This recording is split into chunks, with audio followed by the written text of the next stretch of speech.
বলো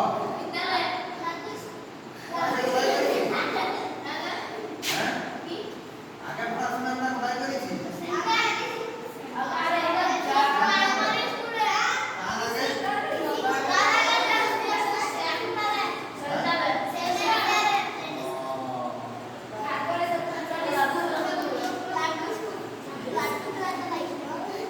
সেন্টারে দেখো আগেকার যুগে যখন আমাদের বাবারা তার দাদুরা তার দাদুরা তখন এই স্কুলগুলো ছিল কি ছিল? তখন তারা কোথায় পড়াশোনা করতো? গুড, ঠিক বলেছে যে গাছের তলাতে তারা পড়াশোনা করতো। আর কে শিক্ষাদান করতো? ঋষি মুনিগুলা। সবাই শুনেছ? যখন আমাদের মতো স্কুল ছিল না, এত বড় বড় বিল্ডিং ছিল না, তখন কোনো গাছের তলাতে বা কোনো হয়তো জঙ্গলের মধ্যে তখন সেই মুনি ঋষি তারাকে গুরু বলে মানত। আর গুরু সেই গুরুর কাছ থেকেই শিক্ষা গ্রহণ করত। তাহলে সেই যুগে কিরকম শিক্ষা ছিল? এখন যেমন আমরা এত সুন্দর পরিকাঠামো, এত বিল্ডিং, এত খেলার মাঠ, এত শিক্ষক শিক্ষিকাগণ আছেন। গুড, ঠিক বলেছ। দেখো আগে কি ছিল? আগে বই খাতা ছিল? ছিল কি? কাগজে আবিষ্কার হয়েছে, তার বই খাতা কোথা থেকে ছিল? তখন সেই কোনো কিছু পাতাতে লিখত বা এই যেটা বলল যে মুখে গুরু বলতেন এবং যারা শিষ্য থাকতেন তারা কি করত? শুনিয়ে শুনিয়ে মনে রাখত। আমাদের এখন যেমন এই যে এত বই খাতা আছে, এই যে কাগজ, এই বই খাতা তখন ছিল? এরকম লেখা ছিল? ছিল না, এরকম লেখা তখন ছিল না। তখন তারা শুধু শুনত আর মনে রাখত। বুঝা গেল? তাহলে সেই যে তখনকার যুগের শিক্ষা, সেই শিক্ষাটাকে কি বলা হয়তো কারো মনে আসছে কি? ধরো কে শিক্ষাদান করতেন? গুরু। ভালো কথা বলেছে। কি বলেছে? সবাই শুনতে ব্রাহ্মণ্য শিক্ষা বলছে।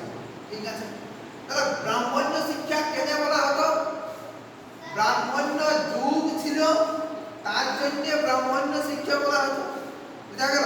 মানে তখন আধিপত্য বিস্তার করতেন কারা? ব্রাহ্মণ যারা ছিল তারা, সমাজের উঁচু শ্রেণীর মানুষ ছিল তারাই সমাজটাকে পরিচালনা করতেন। বুঝা গেল? হ্যাঁ, তাহলে সেই ব্রাহ্মণ্য সেই যুগের ব্রাহ্মণ্য শিক্ষা। এবং সেখানে কে শিক্ষা দিতেন? এইখানে দেখো একটা ছবি আছে, সবাই দেখতে পাচ্ছ? দেখো এই মডেলটা দেখো, দেখো কি আছে এখানে, সবাই দেখো, সবাই ভালো করে দেখো। এই এই দেখো, দেখো দেখো এইখানে একজন গুরু আছেন। গুরু, এইখানে শিক্ষার্থীরা বসে আছেন। কোনো বিল্ডিং আছে কি? কিছু আছে? কিছু নাই। তাহলে এইখানে একজন গুরু বসে বসে তাদেরকে শিক্ষা দিচ্ছেন। তাদের বই খাতা আছে কি? কিচ্ছু নেই। আর দেখো চারদিকে ঘাস আছে, একটা কুটির আছে, এইখানে একটা কুটির আছে, হ্যাঁ, পাথর দিয়ে বেড়া দিয়ে আছে, ফাঁকা মাঠে তারা পড়াশোনা করছে। হ্যাঁ, তখন তারপরে এসেছে, তারপরে বুঝলে? তাহলে এইখানে দেখো কি আছে? একজন গুরু শিক্ষা দিচ্ছে। হ্যাঁ, তারা তাদের হাতে বই খাতা কিছু নাই, তারা শুধু শুনছে। তাহলে এই যে শিক্ষাটাকে গুরুকে কেন্দ্র করে শিক্ষাটা দেওয়া হতো বলে, বা গুরুকে কেন্দ্র করে শিক্ষাদানটা পরিচালনা হতো বলে, এই শিক্ষাটার নাম কি হতে পারে বলো তো? গুরুকুল শিক্ষা। ঠিক বলেছে, গুরুকুল শিক্ষা। তাহলে তখন কি ছিল? তখন ছিল গুরুকুল শিক্ষা ব্যবস্থা। বুঝা গেল? তাহলে সেই যে গুরুকুল শিক্ষা ব্যবস্থা, তাহলে গুরুকুল শিক্ষা ব্যবস্থা ছিল একজন গুরুকে কেন্দ্র করে গড়ে উঠত শিক্ষা ব্যবস্থা। হ্যাঁ, এবং শিক্ষার্থীরা তার যে সমস্ত নিয়ম কানুন সমস্ত কিছু তারা মেনে চলত। ঠিক আছে, এখন নিজের নিজের জায়গায় বসো। তারপরে দেখো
মৌখিক শিক্ষা ছিল।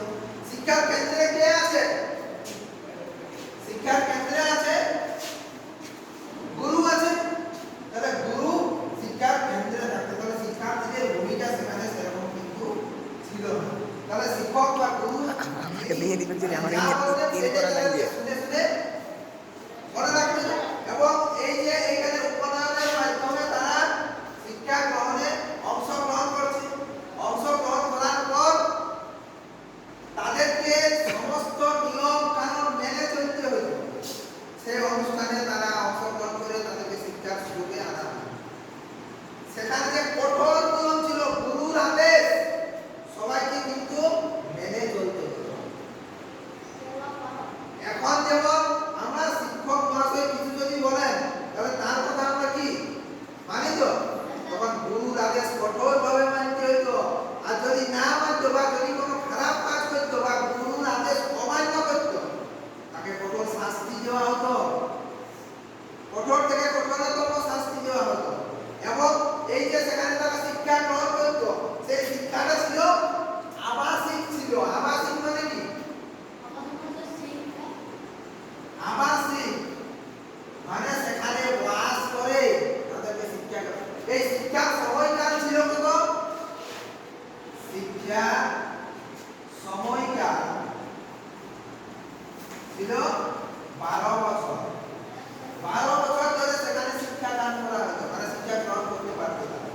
এরপরে তারা সেখানে সেই যে 12 বছর তাদেরকে কঠোর নিয়ম অনুসরণ করে শিক্ষা পালন করে শিক্ষা আবাসিক সেখানে বাস করে তাদেরকে শিক্ষা গ্রহণ করতে হবে। এবং সেখানে শিক্ষার সুযোগে এই যে ব্রাহ্মণ ক্ষত্রিয় বৈশ্য তাদের সমস্ত ছেলে, মানে সমস্ত ধরনের ছেলে মেয়ে পেতো শিক্ষা অংশগ্রহণের সুযোগ। তাহলে সেখানে কিন্তু সবারই অন্তর্ভুক্তিমূলক শিক্ষা, যেটা অন্তর্ভুক্তিমূলক শিক্ষা হচ্ছে যে শিক্ষাতে সমস্ত ধরনের ছেলে মেয়ে একটি ছাতার তলায় তারা শিক্ষা গ্রহণের সুযোগ পাবে, সেটা হচ্ছে অন্তর্ভুক্তিমূলক। সেখানে অন্তর্ভুক্তি সবাই ব্রাহ্মণ ক্ষত্রিয় বৈশ্য সবাই কিন্তু শিক্ষা পেত। তাহলে তাদের শিক্ষার সময়কাল ছিল 12 বছর ধরে। এরপরে সেখানে কি কি পড়ানো হতো?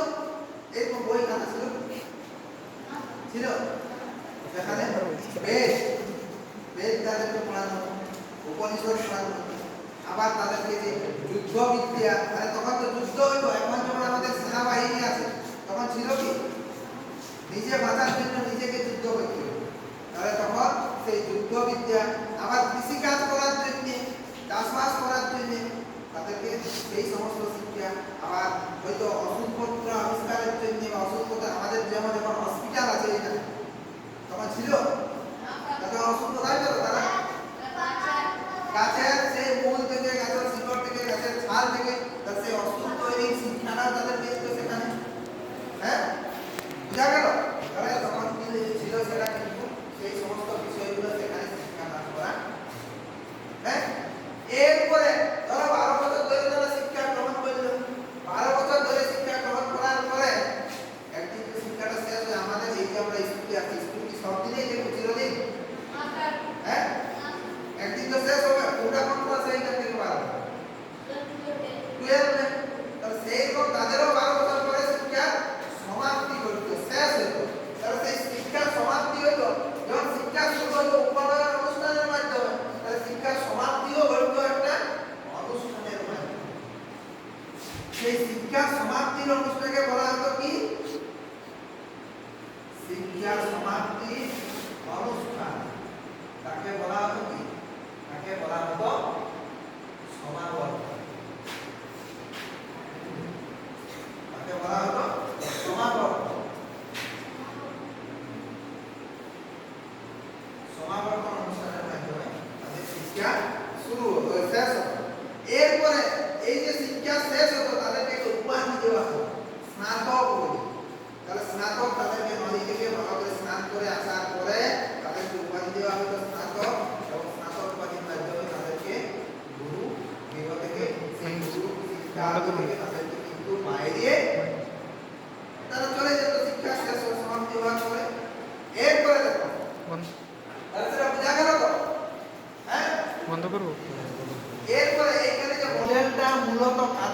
জন্য দেওয়া মানে করা হয়েছে জানো?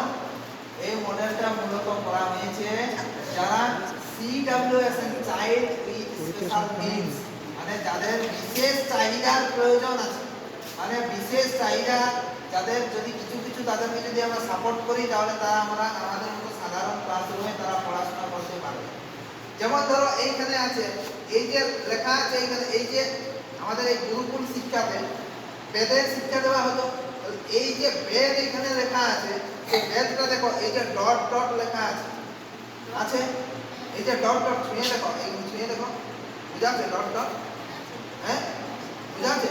তাহলে এই যে এই মডেলটা, তাহলে এইরকম ছুঁয়ে কারা বুঝবে বলো না? কারা বুঝবে?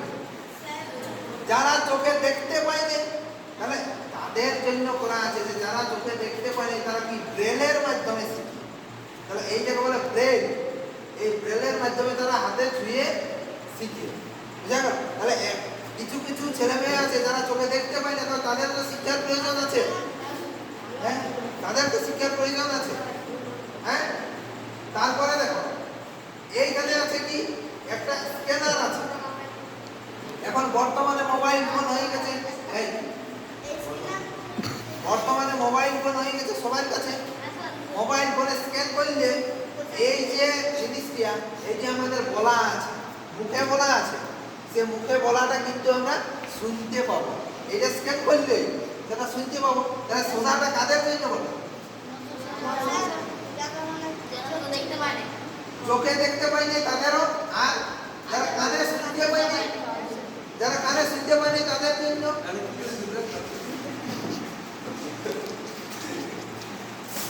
তারাকে আমি মুখে বলছি, তারা যদি সঠিকভাবে আমার আওয়াজ শুনতে না পায়, তাহলে তখন তারা কিন্তু স্ক্যান করে সেটা তারা শুনে, বা যারা দেখতে পাচ্ছে তারাও পাবে। আবার যারা হ্যাঁ তারা স্ক্যান করে সাউন্ড বাড়ালে পাবে না।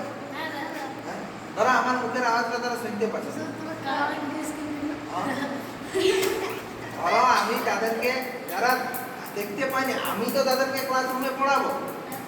হ্যাঁ, তাহলে তারাকে কিন্তু সেখানে কি হবে, সেখানে আমি তাদেরকে শোনাতে পারি, সেটা যে এই জিনিসটা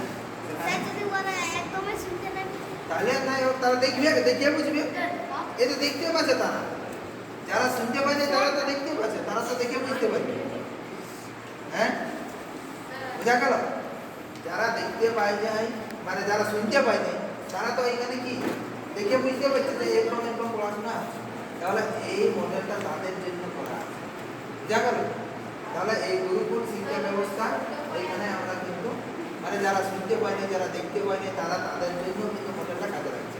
আমরা যেমন সাধারণ শিক্ষার্থীরা আমরা এখানে কি করছি, এইটা দিয়ে বুঝতে পারছি, দেখুন তারা সেখানে বুঝা গেল? তারা মডেলটা বুঝতে পারছে, সবাই বুঝতে পারছে তো?